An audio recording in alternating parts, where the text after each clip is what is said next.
Tutatoka ile faida tutakayokuwa tunaipata tutagawana na nini na jamii inayotuzunguka. Tuko makini sana katika hilo. Watu walikuwa hawaamini kuwekeza moja kwa moja, kuweka nguvu zao moja kwa moja kwenye mashimo kwa sababu ilikuwa ni rashi, na rashi kimsingi sisi wachimbaji huwa hatuizoei sana na kuitumainia sana kwa sababu lolote linaweza likatokea. Lakini nishukuru sana serikali ya Mama Samia Suluhu Hassan imetutizama kwa jicho la huruma na kutukabidhi wazao wa mgodi huu. Tunafanya kazi kwa kufuata taratibu zote na sheria za madini kwa maelekezo ya Tume ya Madini na ofisi ya RMO.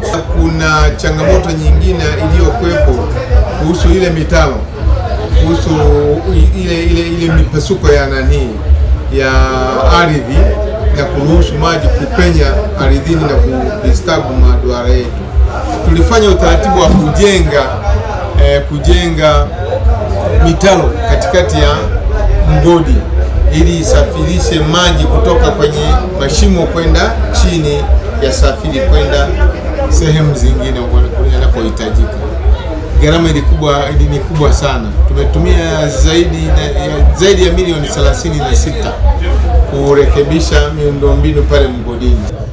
Pasipo kujenga yale mabanda, ina maana kazi zisingeliweza kufanyika. Kwa hiyo tuliweka ili mashimo yetu yawe ndani ya yale mabanda, ili hata wakati mvua zikiendelea, hatuna utaratibu wa watu kufanya kazi wakati mvua inaendelea, ila mvua ikikatika, wakaguzi wangu huenda kwenye mgodi, kwenye mashimo, wanakagua, wakijiridhisha usalama ni wa kutosha, wanaruhusu watu wanaendelea kufanya kazi. Kwa hiyo mabanda yale kimsingi yalijengwa kutokana na masika. Isingelikuwa yale mabanda, ina maana mvua zikianza kunyesha shughuli zisimame, na hujui mvua itanyesha mpaka muda gani. Kwa maboresho yale, hata mvua ikiwa inaendelea, kazi zilikuwa zinaweza kufanyika. Natoa wito tu kwa wakaguzi wenzangu walioko kwenye migodi mingine ya hapa Tanzania kuweza kusimamia usalama wa migodi pasipo kumwonea mtu, na watekeleze maelekezo tunayopewa na wizara yetu ya madini, lakini pia tusimwangushe Mheshimiwa Anthony Mavunde ambaye ni waziri wetu wa madini.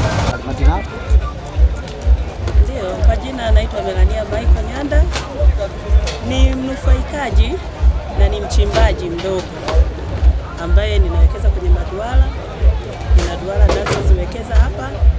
Kwa sasa hivi kwa kweli tunashukuru sana kwa serikali kumkabidhi hii leseni mzawa mwananchi mwenzetu ambaye anatusikiliza kwa hoja zetu zote.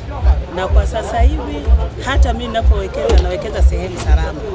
Nina uhakika wa kwamba hata nikiwekeza pesa sitaweza kubuguziwa kwamba mara tuhame, mara tufanyije. Kwa hiyo ipo sehemu salama.